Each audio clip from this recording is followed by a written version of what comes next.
বন্ধুরা, আমার ইউটিউব চ্যানেলে সবাইকে অসংখ্য ধন্যবাদ আমাকে এত ভালোবাসা দেওয়ার জন্যে। চলো আজকে একটা জিনিস পোস্তদানা দিয়ে আমি 3 রকমভাবে পোস্তদানাটার রেসিপি শেয়ার করব।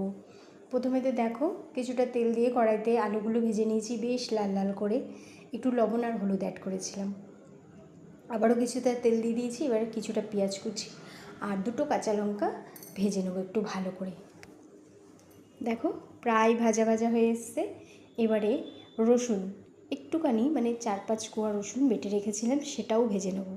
হ্যাঁ বন্ধুরা, একবার পেঁয়াজ রসুন দিয়েও পোস্তটা খেয়ে দেখো, বেশ ভালো লাগে খেতে। আর কেমন লাগলো আমাকে জানিও, কিন্তু চ্যানেলটাকে তাড়াতাড়ি সাবস্ক্রাইব করে নিও।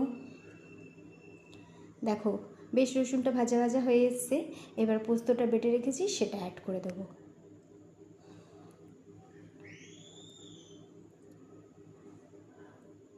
ভালো করে ভেজে নিই পোস্ত পাতাটা, ভেজে নিয়ে এইবার দেখো বন্ধুরা, এটা একদম লো ফ্লেমে ভাজবে, কেন পোস্তদানাটা বেশি হাই ফ্লেমে ভাজতে নেই।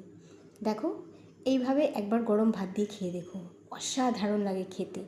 চলো এবারে হচ্ছে এটা আমি কিছুটা ঝিঙে কেটে রেখেছিলাম, সেটা দিয়ে ভালো করে নেড়ে চেড়ে নেবো। দেখো বন্ধুরা, আমি কিন্তু হলুদ আর লবণটা এখন অ্যাড করিনি। ঝিঙেটাকে একটু ভালো করে লাল লাল করে ভেজে নিই, তারপরে অ্যাড করবো সব মশলা। মশলা বলতে কিছুই না, একটুখানি হলুদ গুঁড়ো আর একটু লঙ্কার গুঁড়ো দিয়েছি। লঙ্কার গুঁড়ো যারা খায় না তারা স্কিপ করতে পারো, জাস্ট কালারের জন্য আর একটু সামান্য ঝালের জন্য আমি অ্যাড করলাম। এবারে দেখো তেলটা ছাড়তে লেগেছে, ঠিক এই সময় দিয়ে দেবো ভেজে রাখা আলু। চলো লবণটা এখন আমার বাকি আছে, সামান্য লবণ আর হলুদ আমি অ্যাড করব।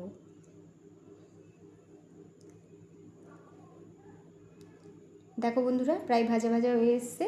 এবারে লবণ আর একটু হলুদ অ্যাড করে দেবো, দিয়ে আবারও বেশ কিছুক্ষণ চাপা দিয়ে রান্না করে নেবো। দেখো এই সময় হচ্ছে বন্ধুরা, তোমরা যদি রুটি দিয়ে খাও, রাত্রে যদি খাও, তাহলে এই সময় নামিয়ে নিও, আর একটু মজাবো আমি সবজিটা। চলো তাহলে আর একটু চাপা দিয়ে রাখি।